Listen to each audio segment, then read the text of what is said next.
tal, emprendedores? ¿Cómo están? Una nueva cita el día de hoy aquí en esta hermosa ciudad de Latacunga, mi tierra querida, en Rumipamba de las Rosas, una de las mejores hosterías que tenemos a nivel nacional, así que les invito a que la visiten. El día de hoy estamos en nuestro programa Demagogia Cero, Innovación y Emprendimiento, un programa en el cual vamos a enlazar la parte empresarial, el tema de innovación, de emprendedores, a la parte política y todas las propuestas que tenemos con nuestros candidatos. El día de hoy nos acompaña Milene Carrasco, candidata del partido Suma para concejal. Milene, muchas gracias por estar acá, es un verdadero honor tenerlos, gracias por separar un tiempo para nosotros y vamos a empezar el día de hoy. Sin antes, quiero agradecer a nuestros auspiciantes quienes hacen posible esto. Quiero agradecer a Airbrush, una empresa que entiende lo que es la experiencia del consumidor, cómo tratar a su cliente. Me hizo el milagrito de corregirme. Sí, milagrito, dice Milene. Bueno, pues les invito a la ciudadanía que visiten esta increíble empresa, una área nueva solo para caballeros, en el cual podemos estar disfrutando de música, viendo fútbol, etcétera. Así que me encantó. Saludos para ellos y bueno, pues vamos a empezar esta entrevista. Milene, ¿cómo estamos? ¿Qué tal la campaña? Bueno, muy buenos días. Muchísimas gracias a este grupo de emprendedores. Pues le agradezco mucho a Javier por esta invitación, por haber sido el nexo para contactarme con ustedes. Sí, miren, nuestra campaña está bien, nos estamos fortaleciendo paso a paso, estamos sintiendo el cariño de las personas. No hay rechazo, más bien yo lo considero como una aceptación. Y dentro de eso es porque al final el grupo que conformamos con Oscar Kulki somos profesionales multidisciplinarios y somos gente nueva que estamos queriendo hacer algo por el cantón y realmente nos sentimos motivados pensando siempre que obviamente nos sentiremos felices el momento en que lleguemos el 24 y hayamos tenido la bendición de Dios y la aceptación de la ciudadanía. Para iniciar, quiero que las personas, porque usted no me está hablando a mí, estamos hablando tal vez a la ama de casa, al adolescente, al joven, al adulto, al padre, etcétera, que nos están viendo.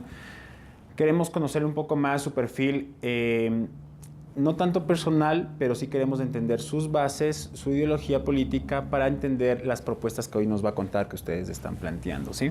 Así que me gustaría primero que usted, no necesito una definición de diccionario, pero sí me gustaría saber, esto les pregunto a todos los candidatos, ¿cuál es la función del concejal? Bueno, la función del concejal obviamente tiene muchas funciones, yo tengo entendido que son alrededor de 18, pero la más importante y las más relevantes son la fiscalización y legislación. Y yo creo que esas son las más importantes porque al final de cuentas significa el compromiso con la ciudad, el compromiso con el cantón, de hacer que todas sus obras, de hacer que todas las necesidades que tiene sean cumplidas a través del administrador, que es en este caso el alcalde. Entonces yo considero que esas funciones deben ser cumplidas a cabalidad, con el corazón, con el alma, porque realmente hemos visto muchísimas autoridades, hemos visto pasar muchos concejales, de pronto, no sé si no estuvieron muy convencidos o de pronto el amor por su ciudad no les motivó a hacer una tarea que es como obligación para que nuestro cantón realmente despunte y sea lo que queremos, sea que sea la ciudad que todos necesitamos y que todos nos merecemos. Ok. Milene, primera vez experiencia en este tema de ser candidata para concejal o alguna otra oportunidad usted tuvo esto. ¿Sabe qué es la segunda vez? Es la segunda vez. La vez anterior participé para asambleístas. Estuve dentro del mismo movimiento Suma, pero en ese momento ustedes saben que había la alianza, creo, Suma y Juntos Podemos, pero esta vez estoy en Suma porque ahí nací. Realmente fue una experiencia muy agradable la vez anterior, porque tuvimos la oportunidad de caminar con un empresario como Guillermo Lazo, un hombre que siempre estuvo pendiente de hacer un cambio en la economía del país, en la situación del país, y realmente eso para mí fue gratificante, y obviamente con nuestro líder, pues Mauricio Rodas, un hombre que para mí es uno de los alcaldes tal vez con muchísima preparación, tal vez políticamente le faltó un poco en el sentido de que más bien se dedicó a hacer un trabajo más profundo, de mayor esencia para Quito, y pienso que pues, cuando él concluya con su mega obra como es el metro, yo creo que el nombre de él tendrá otra posición también. ¿Sabe qué? Me acaba de topar un tema muy interesante y la verdad es la primera candidata que me topa este tema, así que vamos a aprovechar la oportunidad para conversar de esto. Acaba de mencionarme de Mauricio Rodas y yo creo que la ciudadanía y a nivel nacional coincidimos, bueno, obviamente tendrá pros y contras su labor, pero Mauricio Rodas, a mi opinión, considero que tuvo mucho problema con trabajar con su equipo de concejales. ¿Sí? Y ahora usted está postulándose para ser concejal. Tenemos 14 candidatos a alcalde. Me parece increíble, ¿no? Algún récord debemos estar rompiendo como Ecuador en este mes. Pero el tema aquí es cómo poder trabajar, si usted llega a ser concejal, con todos sus compañeros que tienen una ideología obviamente diferente a la que usted va a tener. Cómo poder no convertirse en un ejemplo o otro caso como le sucedió en este caso a Mauricio Rodas con todos los concejales que él tenía que lidiar todos los días, ¿no? Bueno, personalmente yo creo que si hablamos de ideología, no existe ideología para mí marcada, sobre todo en las personas que últimamente se han puesto como candidatos y no obedecen a una ideología, porque usted ve que hay personas que han sido visitadas por un movimiento, se han cambiado a otro movimiento, y eso a mí me parece que no es tener una ideología. Yo pienso como Milene Carrasco que el hecho de haber nacido en Suma con la ideología que tenía Mauricio Rodas en este caso, es lo que a mí me motivó, o sea, unir la sociedad, tener una sociedad unida para tener acción, para poder, como su nombre lo dice, ¿no? Sociedad unida, más acción. O sea, ese es lo medular del movimiento. O sea, realmente tener una sociedad que nos permita contribuir todos, desde todos los espacios, para tener un crecimiento como ciudad, como cantón, como país algún momento. Entonces yo consideraría que como Milene Carrasco, obviamente no me voy a permitir yo a cambiarme, a darme de camisetazos, no lo haría. De hecho, a mí me gustaría comentarle que tuve la oportunidad de haberlo hecho. A mí me visitaron inclusive para que participe a la viceprefectura por 2 movimientos.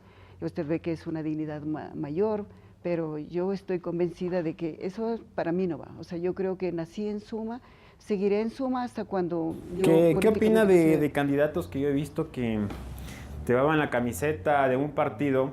Voy a ser muy puntual, llevaban la camiseta de un partido tan polarizado como era Alianza País, se los veía de verde, y bueno, pues luego se les veía de azul. ¿Qué piensa usted de este tipo de candidatos que se cambian la camiseta? Personalmente yo creo que son ciudadanos que definitivamente lo que menos tienen es menos amor a la ciudad. Lo que menos tienen es amor por su cantón, menos amor por la ciudadanía, porque yo considero que usted no necesita estarse cambiando si es que usted cumple con todo lo que necesita un ciudadano. O sea, si es que yo soy una persona que soy valiosa, no me dejarán salir pues del movimiento. Pero si es que yo estoy buscando simplemente oportunidades, porque yo ya participé en un movimiento, vieron que a lo mejor gané, o peor si es que no gané, y yo estoy buscando otro espacio para lanzarme a una candidatura, lo único que estoy demostrando es, primero, no tener ninguna filosofía ni ningún principio, sino simplemente oportunidades de hacer política en donde me permitan. Y el cambiarse de camiseta es como cambiarse de cualquier cosa, y eso políticamente para mí está muy mal. Son actos en donde definitivamente no estoy dejando ver mis principios, mis valores y mis convicciones. Milene, ¿usted se considera una mujer emprendedora? Sí, claro que sí. ¿Nos podría comentar la razón del por qué usted se considera una mujer emprendedora? ¿Cuál ha sido su experiencia, su caso de éxito? Para nosotros, obviamente, como ciudadanos, tener la tranquilidad que sube alguien que ya entiende sobre el tema y que va a poder ejecutarlo. Estamos de acuerdo en que la experiencia es vital para poder dirigir y mostrar a otras personas cómo se lo hace, ¿verdad? Entonces, me gustaría saber un poco de esa faceta suya. Bueno, yo considero que ser emprendedor es ser una persona que puede aprovechar las debilidades para hacerlo una fortaleza. Puede ser una persona que viendo una necesidad también puede potenciarla. Y yo creo que, por ejemplo, en mi caso, yo tengo mi profesión como odontóloga y yo siempre considero que me he podido transportar en ese espacio porque mi consulta privada yo la he tratado de hacer una especie de clínica, porque inclusive tengo una hija que también es odontóloga y estamos pensando en hacer, mis hijos son médicos también, y pensamos con él hacernos una clínica, hacer más grande, porque la idea es pensar en que usted puede ver un emprendimiento, otra persona puede ver un emprendimiento, todos podemos hablar de emprendimiento, pero lo importante es hacerlo, crecer y hacer ver que esa idea puede florecer y puede significar un progreso para las personas, en este caso para la familia, ¿no? Milene, usted estaba revisando un poco su perfil, cuéntenos de su paso por la ESPE. Sí, tengo entendido que impulsó algunas actividades, algunos cambios también. Algo escuché sobre también el tema de impulsar la carrera de turismo. Sí, y me gustaría que nos comente un poco más sobre todo ese tema. Bueno, usted sabe que la realidad del país cada vez exige mayores cosas, mayores propuestas, mejores propuestas. El país necesita carreras de innovación y por eso es que dentro de la universidad se pensó en diversificar las carreras que permitan obviamente ir a la competencia de muchísimas actividades que tiene nuestro país, y quién mejor que la academia para que sea la que le propone a usted mejores ofertas académicas en este caso. Y es por eso que nosotros empezamos a ver, y en la universidad se empezó a ver que había necesaria diversificar esas carreras, y por eso es que se pensó en presentar los proyectos de creación de las carreras como son mecatrónica, petroquímica, hotelería y turismo. Y bueno, y yo tengo la satisfacción de haber estado en un momento de mi vida como miembro del máximo organismo de una universidad, que fue lo que facilitó y fue lo que permitió que esos proyectos se concreten, porque usted sabe normalmente, nosotros vivimos aquí en la ciudad de La Tacunga, tenemos la Universidad de las Fuerzas Armadas, ESPE, conocida a nivel nacional, clase A, pero sabe que también es una universidad que es una extensión que está en una ciudad pequeña, y normalmente cuando se crean carreras innovadoras se piensa en las ciudades grandes, porque al parecer, pues, o sea, las ciudades pequeñas como que no tenemos ese deseo de impulsar, ¿no es cierto? Pero, por ejemplo... ¿Por qué cree que se da eso? ¿Qué pasa con las ciudades emergentes? ¿Qué pasa con las ciudades que no son Quito, Guayaquil, Cuenca, Manta? ¿Qué pasa con la Tacunga? ¿Qué le falta para que tengamos esa necesidad, esa ansiedad, ese impulso de querer más? Bueno, primero porque las ciudades grandes son absorbentes, ¿no? Definitivamente creen que los espacios son absolutamente de ellos. Y en la Tacunga, pues obviamente de pronto el hecho de estar en una ciudad pequeña que no ha sido impulsada, que más bien yo creo que las autoridades la han tenido no solo en un subdesarrollo, sino han permitido que esté en un retroceso, porque de un tiempo acá, yo digo unos 30 años acá, nosotros no hemos visto cambios sustanciales en la ciudad. Y eso pues obviamente significa estancamiento. Usted ve que, por ejemplo, en la ciudad... los negocios, pues por ejemplo, uno ha visto cuestiones de emprendimiento en jóvenes, por ejemplo, o en personas mismo que han puesto locales y negocios hermosos en la ciudad, ¿verdad? O sea, muy bonitos, pero al paso del poco tiempo, digamos 3 meses, ellos creo que se ponen un tiempo prudente para esperar, para ver si es que despega, y no despega, o sea, no hay, y han tenido que cerrarse esos negocios. Entonces, yo pienso que es la condición de nuestra ciudad donde las autoridades no se preocuparon de crear el espacio, de crear unos ambientes o una realidad, por ejemplo, inclusive de tributos, de impuestos, que cuando usted quiere poner un negocio le cae todas las instituciones, no le dan chance a usted de poder emprender si es que no está desde el primer momento aplicándole todas las cuestiones tributarias, y al final son conflictos de esa naturaleza que al final el emprendedor tiene que hacerse a un lado y cerrar su negocio. Miren, puntualmente, quiero pasar un poquito al cómo. Sí, al cómo. Creo que el objetivo del programa Demagogia Cero es obviamente romper esa parte de que el candidato tenga la posibilidad de ofrecer 100 cosas y tal vez explicar solo una del cómo. Así que acaba de topar un tema muy importante. Se abren negocios, pasan 2 meses, se cierran. Tal vez no será también que el emprendedor que tenemos es muy empírico, hay poca capacitación. ¿Qué haría usted? ¿Cómo podría tal vez desde la concejalía usted aportar sobre este tema? Bueno, para mí es importantísimo la vivencia y mi trayectoria en la universidad. Usted sabe que las universidades tienen obligación de que cada estudiante cumpla con 160 horas de proyectos de vinculación con la colectividad, y esos proyectos y esa vinculación está también relacionada y también está dirigida para capacitar a los emprendedores, para que justamente lo que usted dice no sean empíricos, ¿no? Para que ellos hacer un estudio de mercadeo, por ejemplo, saber que ellos necesitan estar, van a tener que, si es que el producto tiene capacidad, va a ser vendido, va a ser promocionado, y de pronto ellos se lanzan a hacer productos que no llaman la atención, ¿no? Nosotros vemos normalmente cuando se hacen estas ferias de emprendimiento, inclusive yo pienso que las autoridades o la municipalidad en este caso, que yo pienso que debería de ser el nexo, ¿no?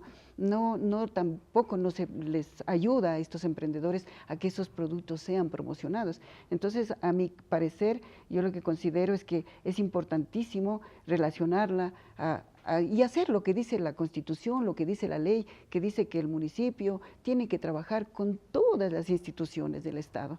Pero vea, para mí existe un divorcio con la universidad y con el municipio, no existe. Yo veo, por ejemplo, inclusive hablando de las carreras que fueron creadas, imagínese que eso permitió dinamizar la economía muchísimo. Puede ser de pronto una dinamización doméstica, si es que queremos llamarla, pero, por ejemplo, no se puede desconocer que muchísima gente de la Tacunga pudo preparar sus casas para alquilar habitaciones, departamentos. ¿Cuánta gente emprendió en restaurantes que hoy les permite a ellos tener un sustento para su familia? Los centros de cómputo no existían antes, o por lo menos en el número que existe ahora y que tiene la Tacunga.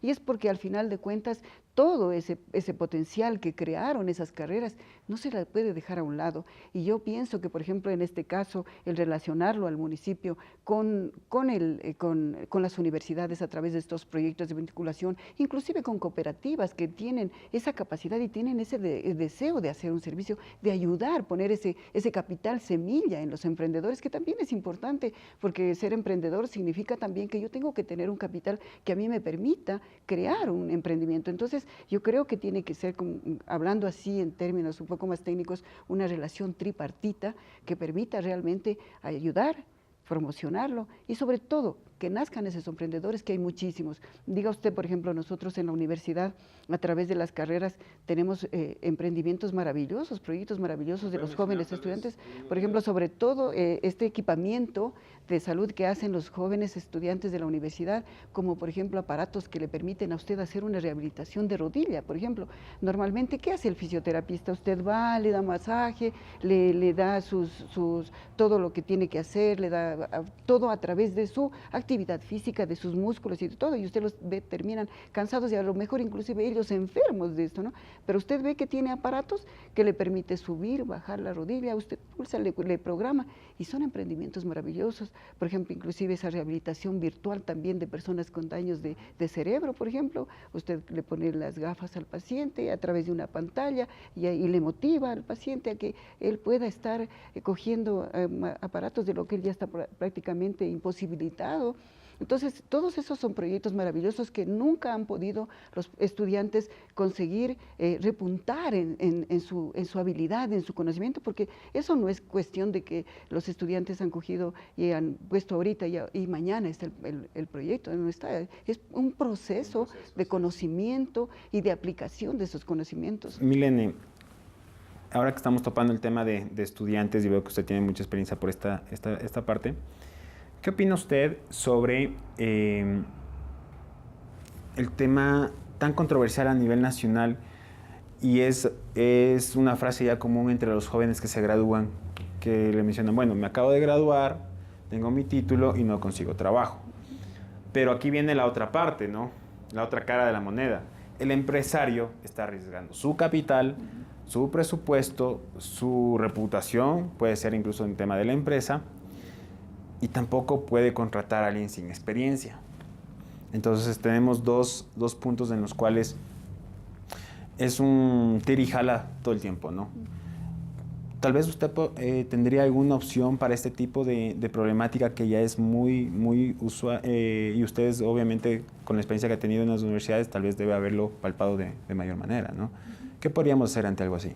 Bueno, yo pienso que la experiencia obviamente es importante, pero también es cierto de que no me parece bien ni justo que usted se gradúe y le pidan 1 año de experiencia, 2 años de experiencia, tomando en cuenta que los estudiantes dentro de la carrera, ellos están haciendo sus prácticas, ellos hacen sus prácticas preprofesionales. A mí me parecería que ellos deberían de considerar ese espacio para que los jóvenes estudiantes puedan insertarse en las empresas, en las industrias, inclusive en las estatales, que ahora, bueno, está vedado, ya no se puede tampoco introducir estudiantes o profesionales para estas instituciones, pero sin embargo yo creo que esas prácticas profesionales, sobre todo nosotros, y como a mí me consta, y porque tengo una relación muy directa con ellos, en la ESPE es de muy buena calidad, y eso para mí los estudiantes realmente deberían de tener esa opción, porque caso contrario, ¿qué podemos hacer? O sea, si es que nosotros no consideramos esa experiencia como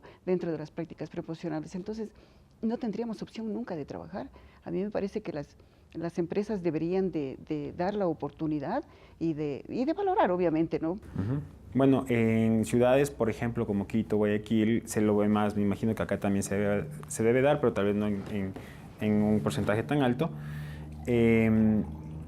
¿No considera usted tal vez una opción en que los alumnos puedan trabajar en la mañana, estudiar por la tarde, como suele pasar ya en las universidades, en otras ciudades? Es muy común para mí, yo he visto que los chicos estudian en la mañana hasta las 5 de la tarde, salen 6 de la tarde, entran a su horario nocturno. No sé si las universidades de acá manejan un horario nocturno. Bueno, la ESPE hay carreras pero más es por temas de infraestructura, ¿no? Pero realmente los estudiantes tienen un horario diurno, la mayoría, sobre todo las carreras. Entonces no tendrían el tiempo para poder encontrar un trabajo no. en niveles altos y poder ir ya ganando esa experiencia con un currículum, ¿verdad? No. Milene, 3 pilares fundamentales de su proyecto para los 4 años. Bueno, yo pienso que en primer lugar, mi pilar más importante y el que creo yo fundamental, y por la función que cumple el concejal, primero yo me iría a combatir la corrupción. ¿Fiscalizaría Yo el gobierno que está saliendo? Si es que corresponde, lo haría, y también obviamente con el que yo ingresaría, con el que tendría más directo y acceso a la información, a pesar de que el concejal es más o menos como un asambleísta que tiene acceso a toda la información, y puedo yo requerir la información que corresponda. Yo pienso que algo que me parece importante es este tema de la planificación del desarrollo de la ciudad como una ciudad planificada, ¿no? Desgraciadamente la Tacunga no ha sido una ciudad que ha sido puesta en ese espacio, en ese tema. Por eso es que nuestra ciudad prácticamente usted ve que las casas se siguen haciendo al filo del río, en zona de riesgo, y todo porque las autoridades también no han cumplido con lo que Deberíamos dice seguir la norma. manejando el tema de prohibir la construcción en zonas de riesgo, porque si hablamos de zonas de riesgo, tenemos media ciudad afuera. Así es. Claro, las que ya están, pues obviamente eso tendrá que manejarse con planes de contingencia, obviamente, ¿no? Y tendríamos que nosotros crear también las condiciones para que en el caso de que se diera pues una erupción, la gente esté preparada y tenga dónde llegar también, y tenga un acceso fácil de salir de su área de riesgo. Pero yo pienso que el tema de la ordenanza de uso del suelo para mí es un tema bastante delicado. Yo creo que fue una ordenanza que en 1992 fue la última vez que la revisaron esa ordenanza, y tomen en cuenta que dentro de los estudios que se ha hecho, ese es el rubro más importante para el desarrollo urbano, pero eso no se ha permitido y porque no existía esta ordenanza, pero no es que hoy se la aprobó.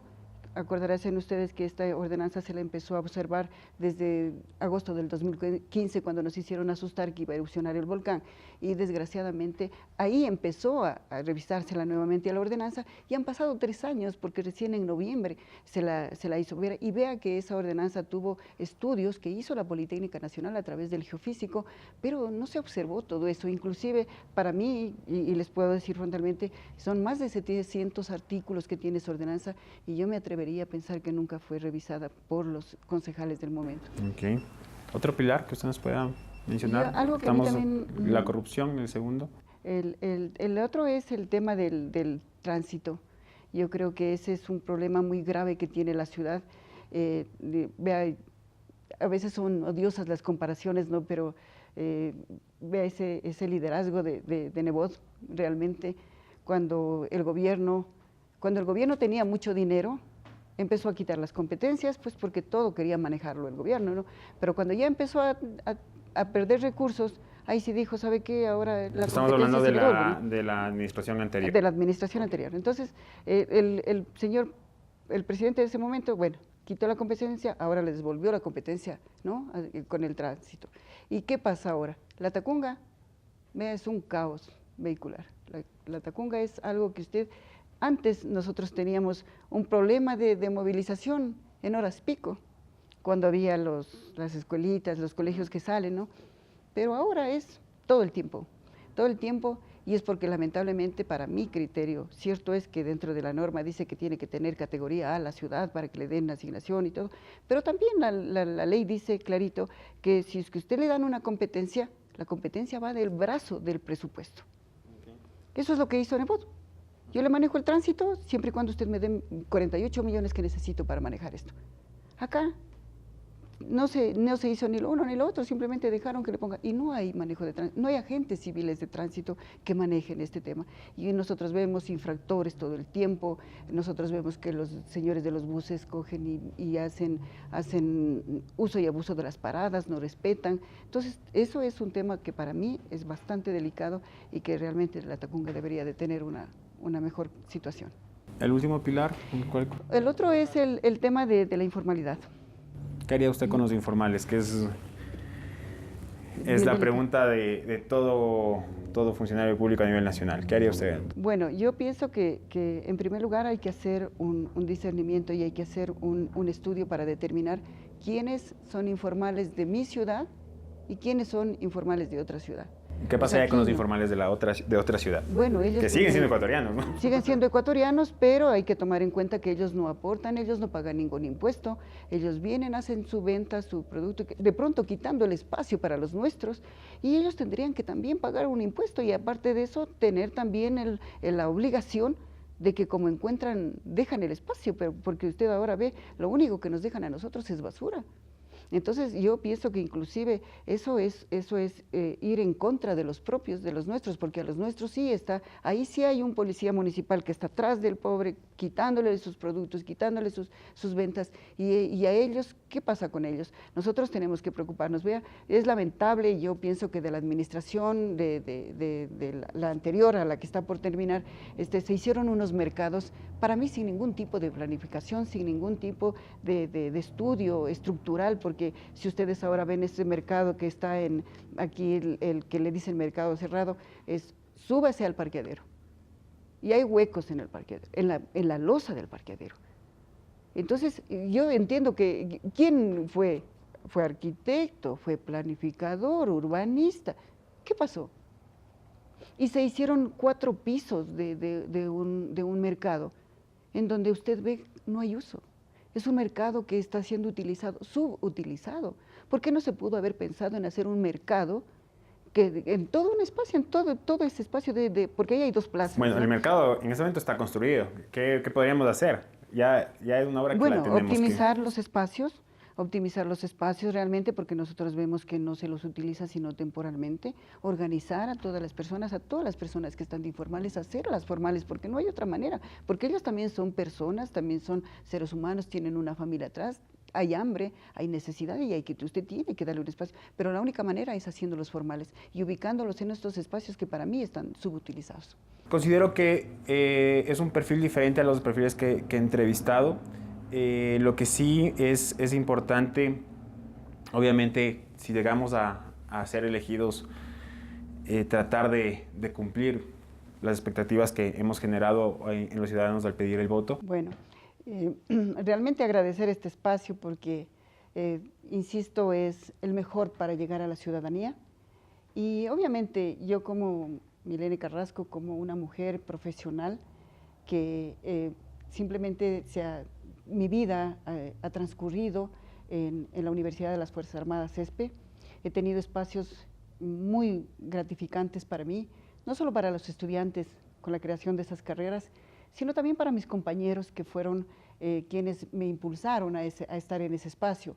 Pero déjenme decirles que yo manejé una cooperativa de ahorro y crédito que fue muy próspera hasta cuando el señor Correa dijo que no se permitían hacer este tipo de cooperativas si no eran prácticamente las grandes. Estuve en el fondo de cesantía luchando por este fondo que es importantísimo para todos los compañeros que están en estos tiempos de jubilación y de cesantía. Y obviamente yo pienso que mi vida ha sido y es un libro abierto, es una trayectoria limpia, transparente, en donde a mí lo único que me ha movido ha sido el servicio hacia los demás.